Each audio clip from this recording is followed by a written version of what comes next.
Oops!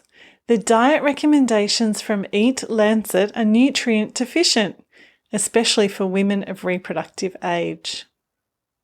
The EAT-Lancet Commission published their now famous Let's Save the Earth and Humanity dietary recommendations in 2019.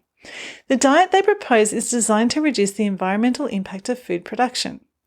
Just one problem.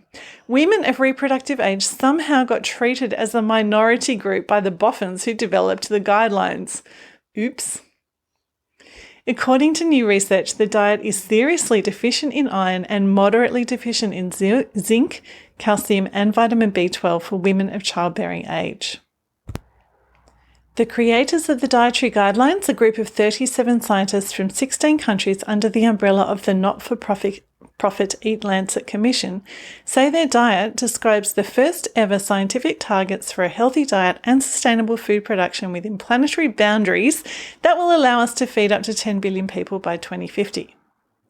The dietary guidance is for individuals, businesses and governments and aims to provide targets that can inform plans of action for human health and planetary health. And I'm just going to quote from the EAT-Lancet Commission here. The diet is symbolically represented by half a plate of fruits, vegetables and nuts.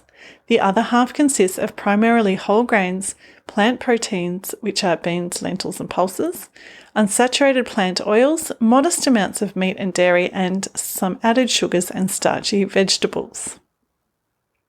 The creators of the EAT-Lancet Planetary Health Diet said it would provide adequate nutrients for an average 30-year-old adult. But 30-year-old women have significantly different dietary requirements to 30-year-old men.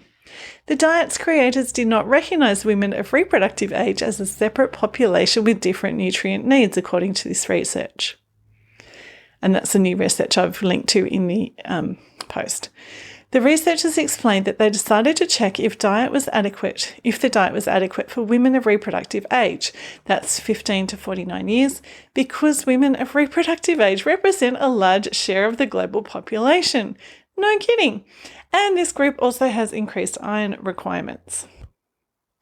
They found that following the diet would result in serious iron deficiencies and moderate zinc, calcium and B12 deficiencies for women aged 15 to 49 years.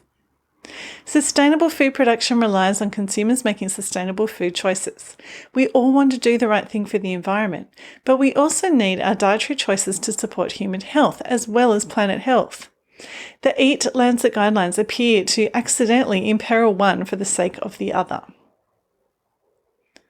Takeaway. Organisations and people who promote sustainable food systems need to keep an eye on the larger picture and not disregard nutrient requirements in sustainable diets. And the sources, as always, can be found in the post.